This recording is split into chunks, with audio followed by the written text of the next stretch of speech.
Assalamu alaikum wa rahmatullah. Bismillah ar-Rahman ar-Rahim.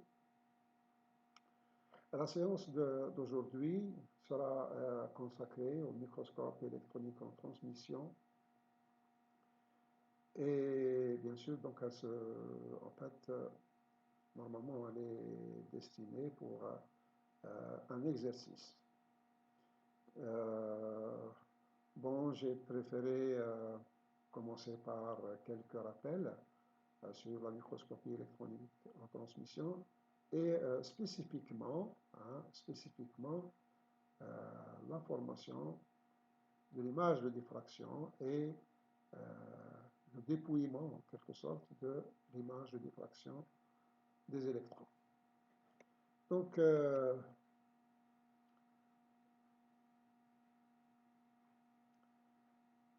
on peut vérifier que sur le diagramme de diffraction, donc les nœuds HKL, qui sont les indices de plan réticulaire, bien sûr, doivent être en zone avec l'axe du faisceau incident. Donc, l'image que nous obtenons sur un appareil photo ou sur un écran d'ordinateur, comme ça se fait aujourd'hui, eh bien, comporte des nœuds qui sont donc des nœuds HKL étoiles. En fait. Donc, ce sont des nœuds, c'est le réseau réciproque tout simplement de votre échantillon, de votre cristal ou de ce que vous êtes en train d'observer. Donc c'est le réseau réciproque et les nœuds seront donc indexés HKL étoiles. Ils doivent être en zone avec l'axe du faisceau incident tout simplement parce que tous ces nœuds-là HKL doivent avoir un axe qui leur est perpendiculaire puisqu'ils sont dans un plan. Et donc l'axe perpendiculaire, c'est un vecteur du réseau réciproque. Et donc c'est un axe de zone. Et bien entendu, donc il doit être lui aussi parallèle à l'axe du faisceau incident. Et c'est pour cette raison donc qu'on dit que le faisceau incident, il est parallèle à l'axe de zone. Alors, pour expliquer un peu ce que c'est que l'axe de zone encore, voici trois plans qui ont en commun un axe.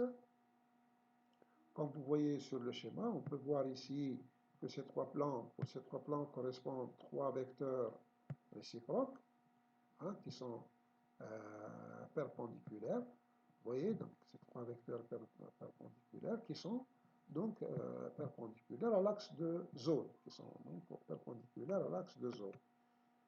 Et pour vérifier tout cela, il suffit d'écrire que R étoile HKL, scalaire R étoile H prime K prime L prime vectoriel R étoile H second K second L second, c'est une sorte de produit mixte, égale à 0.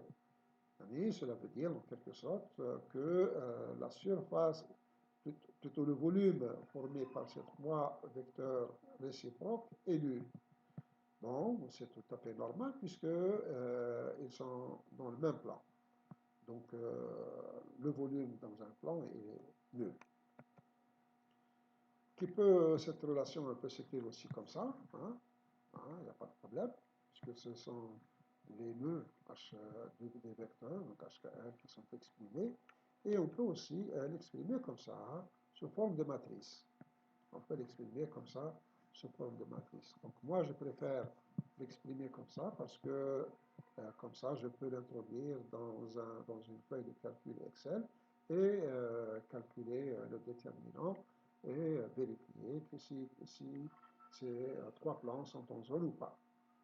Nous allons le voir tout à l'heure lorsque nous traiterons notre exercice.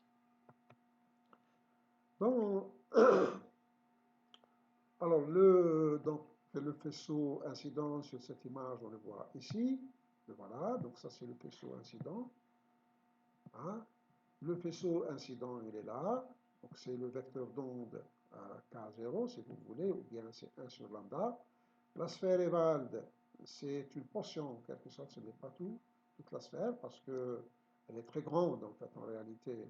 La sphère Ewald, dans un microscope électronique en transmission, elle est volumineuse. Pourquoi elle est volumineuse? Tout simplement parce que la longueur d'onde, elle est très très petite, donc 1 sur lambda doit être très très grand. Et les nœuds réciproques qui vont se placer sur la sphère évale, on voit bien ici qu'il y a une bonne partie qui sont pratiquement sur la sphère évale. Hein? Ils sont pratiquement en quelque sorte tangents avec la sphère évale sur ce bout-là. Donc finalement le réseau réciproque que nous pouvons enregistrer pour une position donnée sans avoir à faire les mêmes expériences que pour la diffraction des rayons X, c'est-à-dire ici on positionne l'échantillon, on m'oriente convenablement et on a un spectre. Donc le spectre sera à peu près comme ça, vous voyez, donc voilà, ça c'est la vue de face, et ici c'est la vue dessus, en fait. Lorsque je regarde comme ça, donc je vois un peu, voici les nœuds qui vont apparaître sur la sphère évale. Donc voilà. Donc, bien que la sphère évale de données 1 sur la 2 soit énorme, comme on l'avait dit, donc en réalité, la limitation instrumentale ne permet d'enregistrer qu'une petite fraction du réseau réciproque qui est celle-là, hein, qui est cette partie-là.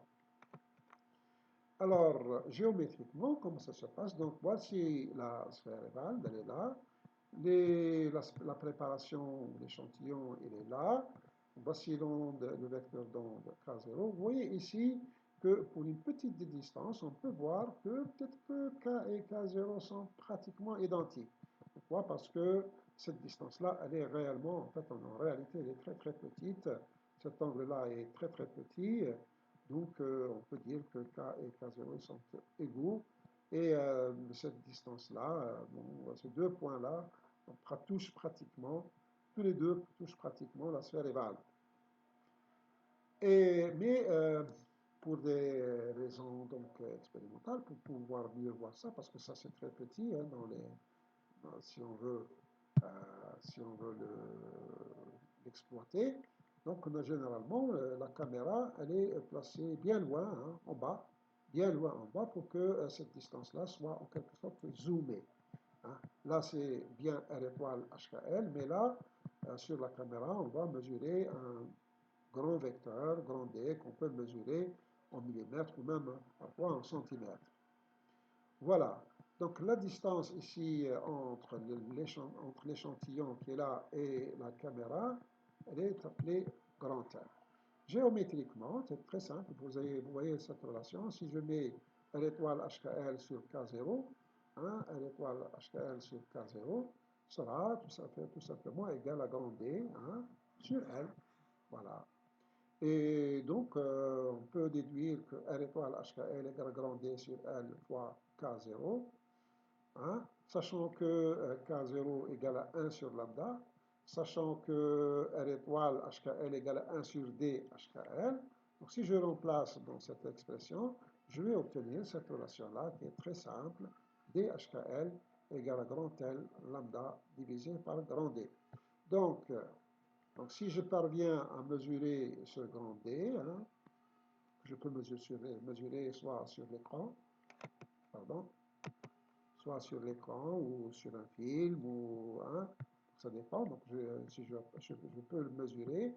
Si je connais la distance entre la préparation et la caméra, donc si je connais grand D et je connais grand L, bon, connaissant la longueur d'onde, la radiation, je peux déduire la distance interréticulaire DHKL entre deux plans consécutifs, hein, deux plans consécutifs dans cette direction-là. Voilà. Alors, pour dépouiller, voici un exemple de diagramme de diffraction. Hein, voilà un exemple de diagramme de diffraction. Vous voyez donc ici les tâches. Et lorsqu'on s'éloigne un peu du centre, les tâches deviennent de plus faible intensité. Hein, deviennent de plus faible intensité. C'est tout à fait naturel parce que l'intensité, elle est fonction de l'angle de Bragg. Hein, mais aussi, elle est aussi fonction du facteur de structure, hein, très très important, le facteur de structure. Je peux vous montrer tout à l'heure un exemple où on peut voir des tâches qui sont normalement assez éloignées du centre, mais qui sont très importantes, très intenses, tout simplement parce que le facteur de structure pour ces tâches-là est assez élevé. Hein, ce sont des choses qu'on peut rencontrer facilement dans les structures ordonnées, etc. Voilà. Donc pour indexer les tâches de diffraction, voici les différentes étapes qui sont résumées ici. Donc vous avez 7 étapes en général. La première étape, c'est de choisir un parallélogramme. Ici, voilà, nous avons choisi celui-là, hein, comme vous voyez. On aurait pu choisir celui-là, hein, celui-là aussi, ça parlait.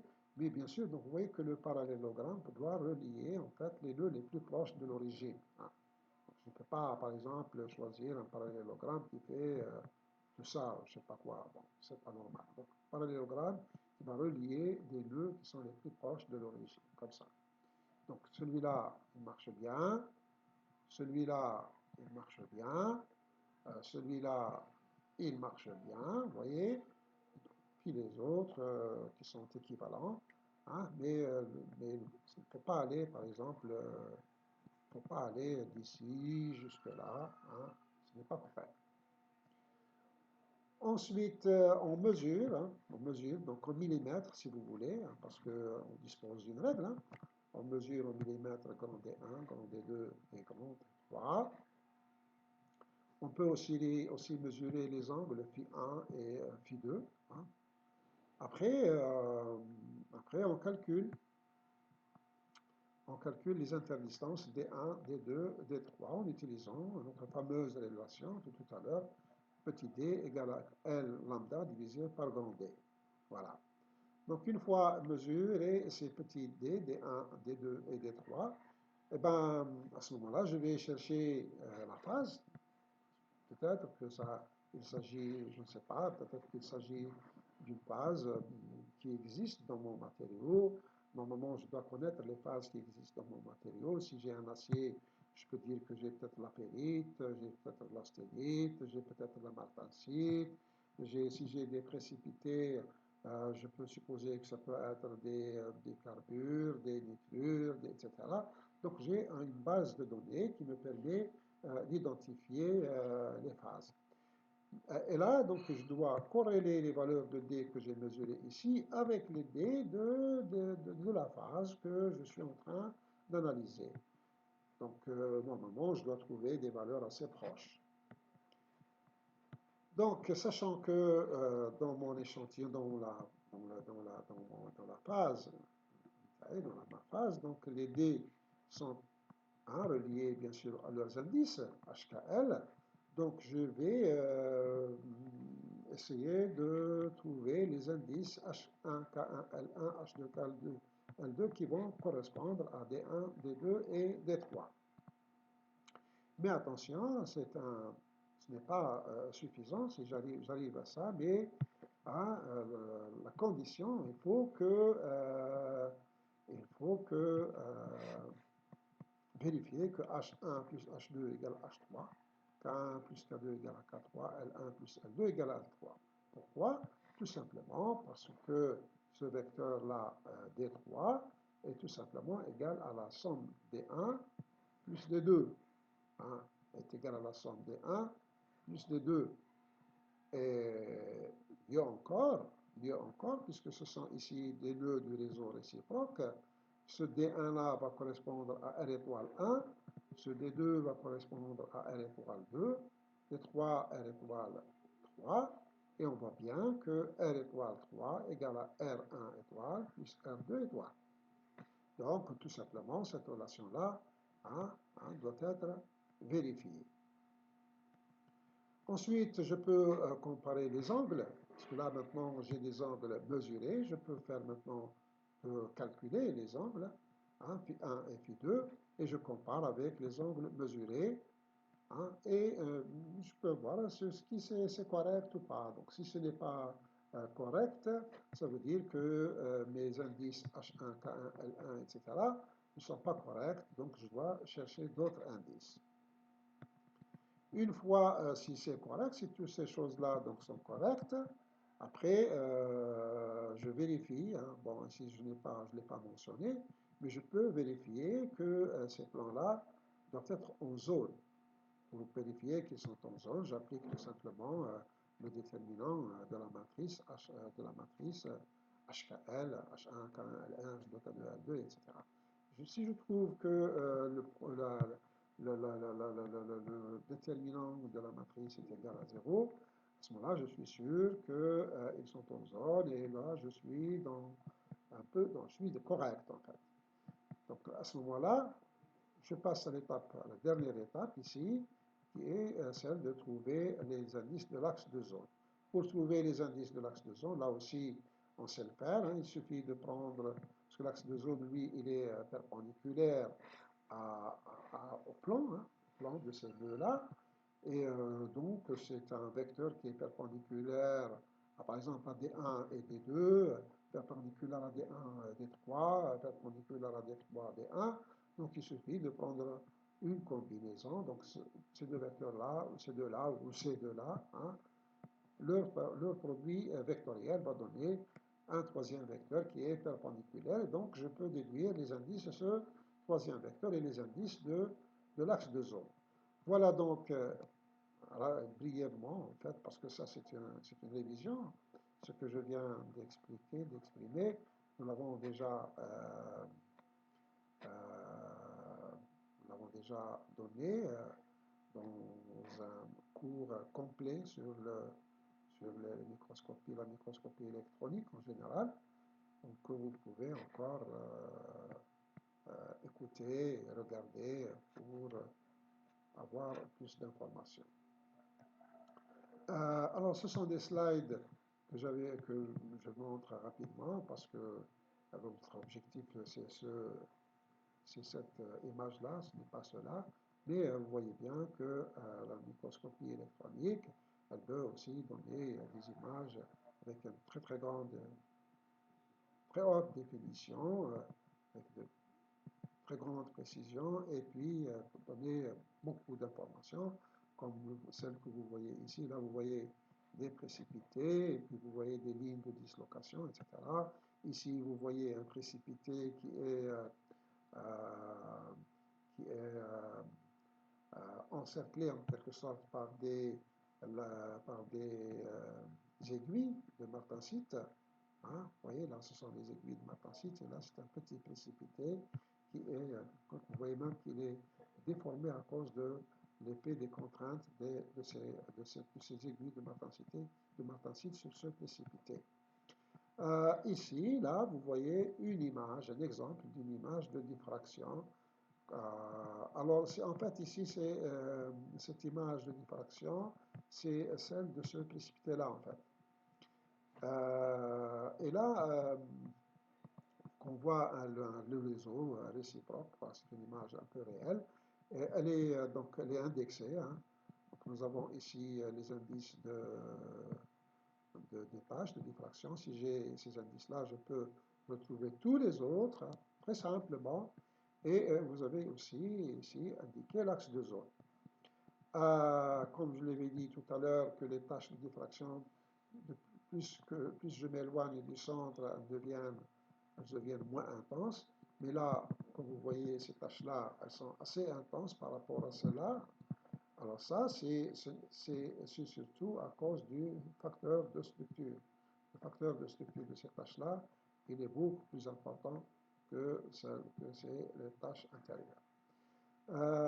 Voilà donc, en résumé, ce que nous avons vu. Voici donc d'autres exemples d'application du microscope électronique en transmission. Là, ce sont des vues de très haute résolution. Là, on voit carrément les plans réticulaires. Hein, on voit les plans réticulaires. Vous voyez ici, par exemple, là, on vous dit, vous avez un axe, l'axe perpendiculaire, c'est 1, 1, 1, 0, 0. Et là, vous avez deux grains qui sont orientés dans la même direction, mais il y a un joint entre les deux. Si vous prenez cette partie-là, vous faites un zoom, ça vous donne ça, et là, vous voyez bien qu'il y a un décalage, un léger décalage entre ce grain-là et ce grain-là, qui est schématisé ici comme ça. Hein. Et là, on est capable de faire carrément des mesures. Hein. Vous voyez, donc on peut mesurer ici 0,418 nanomètres. Voilà, vous voyez la puissance, en fait, et la force des microscopes électroniques en transmission, elle est très importante. Un microscope électronique en transmission, il est capable de fournir aussi, pas seulement d'images avec des tâches, mais il peut fournir des images hein, de l'OE. Voilà, comme vous voyez ici, hein,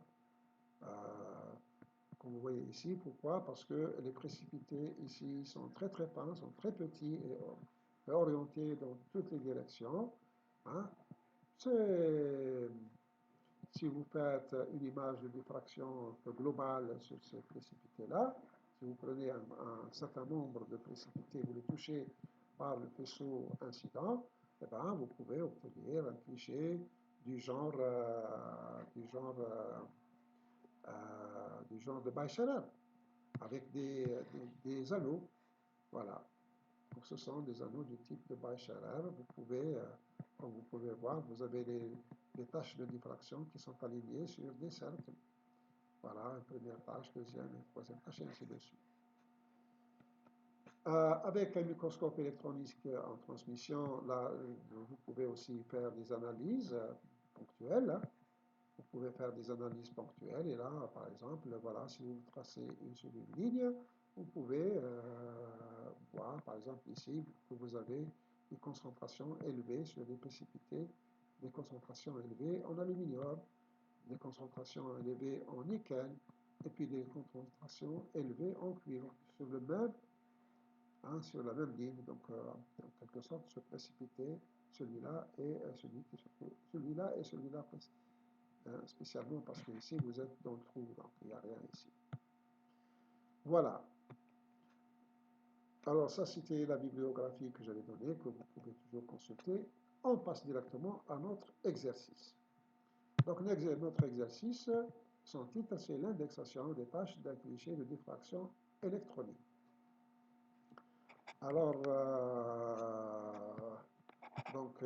nous avons ici une image de diffraction électronique. On vous dit donc une lame mince d'un acier ferritique étudiée au microscope électronique en transmission donne l'image de diffraction de la figure ci-contre. Donc cette figure-là, on vous dit que sachant que la ferrite est de structure cubique centrée de paramètre A égale 2,886 angstrom, donnez les indices des premiers plans diffractants. On vous dit qu'il faut s'arrêter à 4,00 et puis on vous demande aussi de déterminer leur interdistance DHK. Donc ça c'est un calcul, hein, c'est un calcul théorique tout simplement. Ensuite on va passer donc à la pratique, indexer les tâches de diffraction du cliché et donner les indices UVW de l'axe de zone. Là, les données sont là, donc ce sont les données expérimentales. La tension d'accélération des électrons, V égale à 200 kV. La distance entre la préparation et la caméra, elle égale à 1000 mm. Donc, si vous voulez, 1 mètre. Voilà. Donc, ce sont les données expérimentales. On passe donc à la solution de cet exercice. Alors, pour cela, nous avons besoin de calculer déjà la longueur d'onde parce qu'il nous donne la tension d'accélération, mais il ne nous donne pas la longueur d'onde, donc il faut la calculer. Pour calculer la tension d'accélération, donc on fait un petit rappel. Donc un électron accéléré sous une tension grand V va posséder une énergie cinétique EC. Cette énergie cinétique s'écrit sous cette forme-là, 1/2 de 1V carré, d'où on peut tirer la vitesse des électrons. Hein, V égale la racine de 2EV sur 1. EV, c'est la tension d'accélération. En vertu de la relation de De Broglie, qui dit qu'une particule chargée ou pas, hein, qui serait animée d'une vitesse V, hein, où on peut parler d'une quantité de mouvement mv parfois, eh bien, doit posséder une longueur d'onde. Cette longueur d'onde, lambda, égale à h sur mv. H étant la constante de Planck. Donc, je peux remplacer v par son expression. Ça va me donner h sur 2m ev. Sachant maintenant en fait que mes électrons vont avoir une vitesse assez élevée, donc si la vitesse est assez élevée ou bien trop élevée ou qui s'approche de la vitesse de la lumière, on est obligé de passer de la masse de repos de l'électron à la masse relativiste, donc qui s'écrit comme ça, m égale m0 sur racine de 1 moins v2 sur c2. Alors, en tenant compte donc de cette relation, et en faisant une petite approximation, en fait en première approximation, on peut montrer que lambda égale à h divisé par racine de 2m0 ev, facteur de 1 plus ev divisé par 2m0 c carré. Donc là, je ne vous fais pas la démonstration parce que normalement vous êtes capable de la faire par vous-même, mais l'objectif ici principal, c'est comment calculer la longueur d'onde. Donc là, vous disposez des constantes, H, M0 et C, et la charge de l'électron. Hein. Donc il suffit de remplacer et trouver la longueur d'onde. Alors là, ici, la masse est exprimée en kilogrammes. La célérité, c'est en mètres par seconde. Donc, pour passer du mètre à l'angstrom, voilà, vous voyez, donc il faut multiplier par 10 puissance 10. Voilà, donc maintenant que nous savons comment calculer la longueur d'onde, on peut passer donc à la suite. Là, donc, nous avons la première question qui nous demande d'écrire les indices HKL, puis calculer la distance réticulaire D en angstrom. Moi, j'ai ajouté le grand D, pourquoi pas, parce que je connais la relation, hein, D égale à L lambda divisé par grand D, donc je peux déduire tout simplement que grand D égale à L lambda divisé par petit d. Et à ce moment-là, je peux avoir aussi les grands D que je vais comparer avec le D mesuré. Ça me permet de faciliter le travail. Voilà les valeurs, hein. Alors, ici, comme vous voyez, nous avons commencé par 1, 1, 0. Vous voyez les indices que nous avons mis. Ce sont les indices d'un réseau centré. Hein, la ferrite alpha, on nous le dit, elle est de structure cubique centrée. Donc, dans un cubique centré, les nœuds qui diffractent doivent avoir leur indice dans la somme est pair. Hein. Sinon, les autres ne peuvent pas apparaître. Par exemple, je ne peux pas avoir le 1, 0, 0, je ne peux pas avoir le 1, 1, 1. Pourquoi? Parce que tout simplement, la somme des indices n'est pas paire. Donc, la somme des indices paire, bien sûr par ordre de somme croissante, en fait, croissante des indices HKL, eh bien, sont 1, 1, 0, 2, 0, 0, 2, 1, 1, 2, 2, 0, 3, 1, 0, 2, 2, 2, 3, 2, 1, et enfin 4, 0, 0, on nous demande de nous arrêter au 4, 0, 0. Pourquoi? C'est tout simplement parce que ça doit être suffisant. On peut regarder, on peut vérifier qu'ils sont bien en ordre croissant. Je vais prendre le carré, ou plutôt la somme des carrés. Ici, ça me donne 2. Ici, ça me donne 4. Ici, ça me donne 6. Ici, ça me donne 8. Ça, 10, 12, 14, 16. Donc, c'est bien par ordre croissant. Mais, bon, ce n'est pas ça qui importe.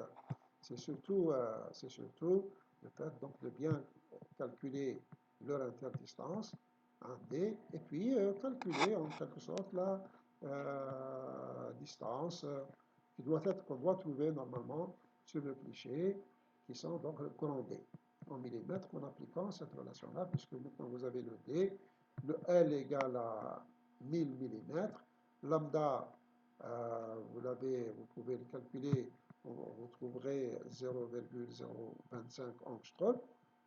Voilà, donc finalement, ce calcul-là doit être très facile à déduire. Maintenant, on va passer à la deuxième question, si vous voulez, à l'index S. Voilà notre diagramme, il est là. C'est notre diagramme. Alors, la première étape, c'est de choisir un parallélogramme. Alors, comme vous voyez bien, je peux choisir ce parallélogramme-là. Hein. Voilà, celui-là, comme vous pouvez le voir. Donc, il est conforme. Hein. C'est un rectangle, en fait. Je vois bien que c'est un rectangle. Hein. C'est bien, ça ne pose pas beaucoup de problèmes. Et je vais mettre mes vecteurs, des 1, des 2 et des 3. Voilà. Voilà, des 1, des 2 et des 3. Maintenant, je vais mesurer donc des 1, des 2 et des 3 sur le cliché. Alors, si vous avez un cliché qui est sur une feuille de papier, vous pouvez mesurer ça avec un double décimètre. Hein. Vous essayerez de mesurer bien que mal. Mais moi, je vais utiliser tout simplement les outils de Word. Voilà. Hein. Vous voyez, donc lorsque j'appuie, je prends un vecteur, en fait un de ces vecteurs, je clique dessus, je vais dans Format, et j'ai tout de suite la distance.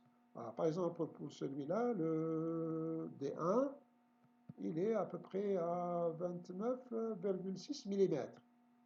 Voilà, 29,6 mm. Donc je peux faire la même chose pour les 2 et les 3. L'outil de dessin, lui, il me le donne aisément. Bien sûr, il faudra bien, tout simplement, bien mesurer, hein, donc, bien mettre le vecteur. Parce que si vous mettez un vecteur trop grand ou trop court, eh bien, vous allez avoir une mesure erronée. Voilà donc les mesures des 1 et des 2 et des 3. Je les ai ici, voilà, je les ai reportées ici. Hein. Voilà, je peux vérifier par un calcul très simple que D3, hein, que D3 égale à la racine carrée de D1 au carré plus D2 au carré.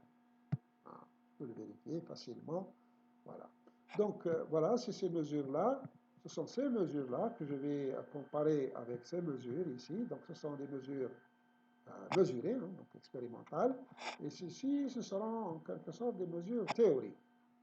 Je vais comparer et je vais voir à quoi ça peut correspondre. Je commence par exemple, la plus petite, D2, ici. D2, c'est la plus petite, 12,3.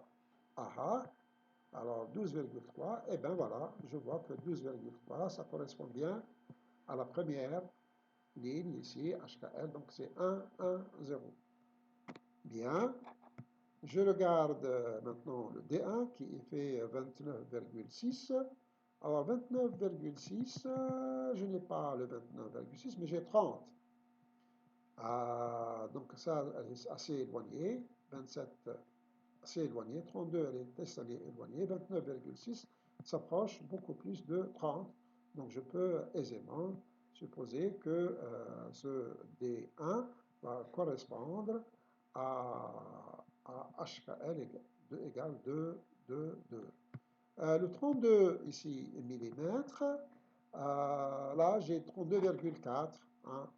Ici j'ai 34, donc là j'ai 32,4. Ça doit donc être cette ligne-là. Ça doit donc correspondre à 3, 2, 1. Voilà.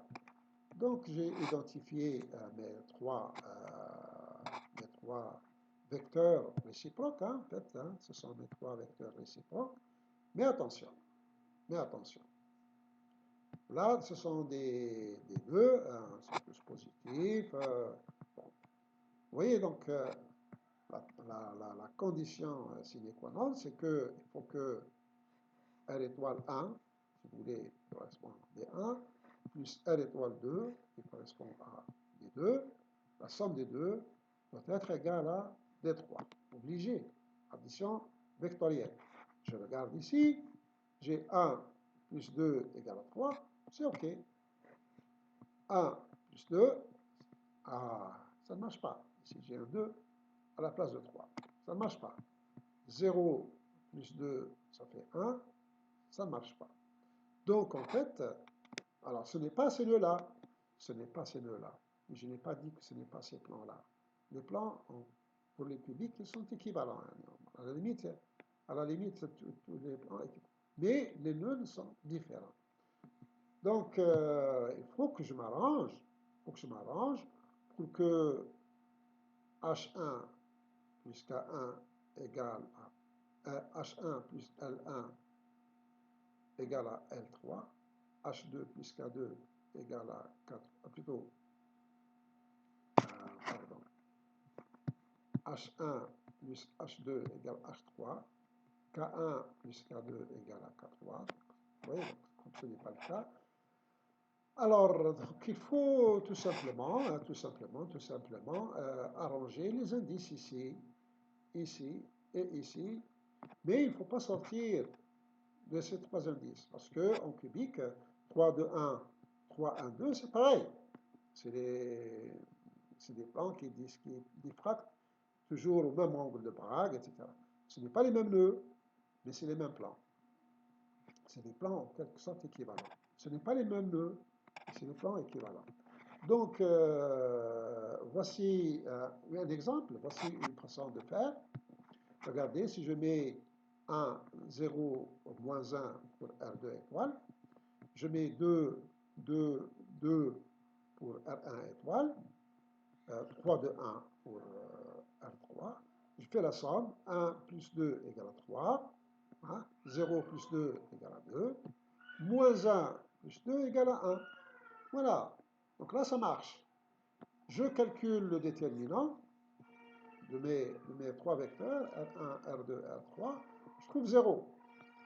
Et voilà, donc ça marche. Donc c'est correct. Je calcule l'axe de zone en prenant deux vecteurs, hein, celui-là avec celui-là ou celui-là avec celui-là. Je fais le produit vectoriel. Je trouve moins 2, 4, moins 2. Bon, moins 2, moins 4, moins 2, hein, ça correspond à moins 1, 2, moins 1. Voilà. J'ai indexé les trois nœuds correctement et j'ai trouvé mon axe de zone. Voilà. Comment j'ai fait ça? Je rappelle encore une fois ici que j'ai utilisé une feuille de calcul. Hein. Une feuille de calcul, je prends cette petite case-là, je remplis ces cases, je lui dis ici tout simplement calculer le déterminant et le calcul. Hein. Pour l'axe de zone, la même chose ici. Je fais le calcul produit vectoriel de ces trois vecteurs, il va me donner ces trois valeurs-là. Donc, avec Excel, je me débrouille très très bien. Vous pouvez vous débrouiller de la façon qui vous convient. Hein. L'essentiel, c'est d'être cohérent et de trouver des résultats cohérents. Maintenant, un de vos camarades va me dire, Cheikh, ce n'est pas la seule solution. Il y a d'autres possibilités. Je dis, très juste, très juste.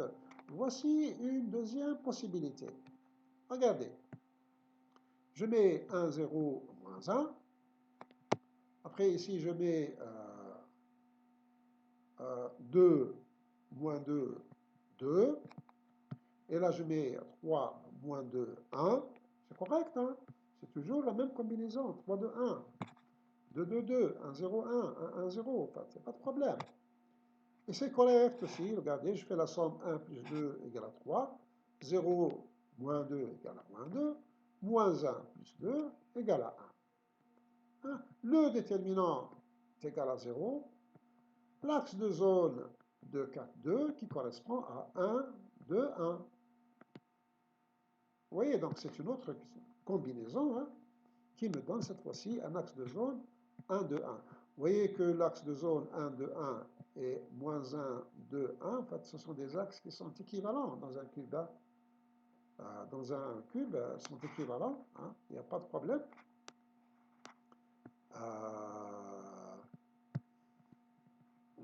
Vous pouvez dire que maintenant nous sommes satisfaits. Si vous devez choisir entre cette solution et cette solution, je suis sûr que vous allez préférer celle-là parce que là vous mettez un axe de zone avec des signes toujours positifs, 1, 2, 1, voilà. Mais quelqu'un d'autre va dire, ah non, non, monsieur, on peut peut-être trouver une meilleure solution. Alors moi, je vous propose une troisième solution, la voilà.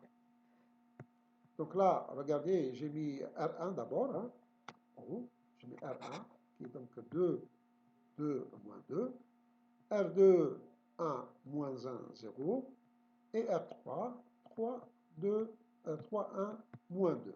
C'est toujours correct, hein. Pourquoi c'est correct? Parce que nous sommes toujours dans des plans qui sont équivalents, hein. 2, 2, 2, 1, 1, 0, 3, 2, 1 ou 3, 1, 2. Donc tous ces plans-là sont équivalents, ça ne pose aucun problème, sauf que, bien sûr, les nœuds sont différents. Vous voyez que bien que ces nœuds-là sont différents de ceux-là, qui sont différents de ceux-là, hein, mais là, vous voyez bien que le déterminant est nul, et l'axe de zone, il vous donne 2, 2, 4, qui correspond à 1, 1, 2. Alors, si vous donne le choix de la meilleure solution ou la meilleure combinaison, je suis sûr que vous allez choisir cette troisième, hein, parce que c'est une habitude comme ça de mettre les premiers indices au début et les indices les plus élevés retombent à la fin, comme ça. Donc 1, lorsque j'ai le 1, je commence par le 1. 1, 1, 2. Mais en réalité, en fait, trois solutions sont correctes. Trois solutions sont correctes, hein, mais de préférence, parce que nous avons l'habitude, c'est une habitude, hein, en fait, de mettre 1, 1, 2 au lieu de 1, 2, 1. Voilà. Donc, voilà, donc on va opter pour la troisième solution, hein, ici, et on va placer les indices correspondant sur les tâches de diffraction. Voilà. Donc, je les ai mis, hein. R1 étoile, c'est 2, 2, moins 2. Voilà, donc ça correspond à D1, 2, 2, moins 2. R2 étoile, 1, moins 1, 0. Voilà, 1, moins 1, 0. Et R3 étoile, qui est là, et 3, 3, 1, moins 2, 3, 1, moins 2. Voilà. Mais la question, elle vous dit d'indexer en fait toutes les tâches. Bon, normalement, ici, on s'arrête ici, on a terminé. Si je fais ça, j'ai terminé l'indexation. Mais pour la pédagogie, on vous demande d'indexer toutes les tâches. Ben, ce n'est pas compliqué, c'est au contraire très très simple. Pourquoi? Parce que, regardez, si je veux indexer cette tâche-là, vous voyez donc elle est symétrique par rapport à l'origine. Donc si cette tâche-là, elle est 1, moins 1, 0, automatiquement cette tâche-là va être moins 1, 1, 0, l'inverse. Pareil pour cette tâche-là ici, celle-là. Elle est symétrique par rapport à l'origine. Si cette tâche-là, elle est 2, 2, moins 2, ben celle-là sera moins 2, 2. Voilà. Voilà.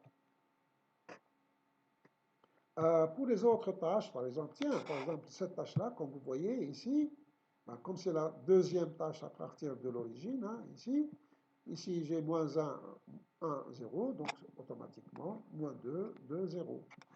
Pour trouver les indices de cette tâche-là, aucun problème, puisque je vois bien que ce vecteur-là plus ce vecteur-là doit donner automatiquement ce vecteur, hein, ici. Eh bien, tout simplement, donc, les indices de cette tâche-là, ce sera la somme des indices de cette tâche plus les indices de cette tâche. 2 moins 1 égale à 1, 2 plus 1 égale à 3, moins 2 plus 0 égale à moins 2. Voilà. Je peux faire la même chose ici, je peux faire la même chose ici. En fait, je ne les ai pas faites, mais vous pouvez le faire. Voilà donc terminé cet exercice. J'espère que cela vous a donné des informations, assez d'informations pour pouvoir indexer un diagramme de diffraction électronique. Je vous remercie pour votre attention et À la prochaine, Inch'Allah.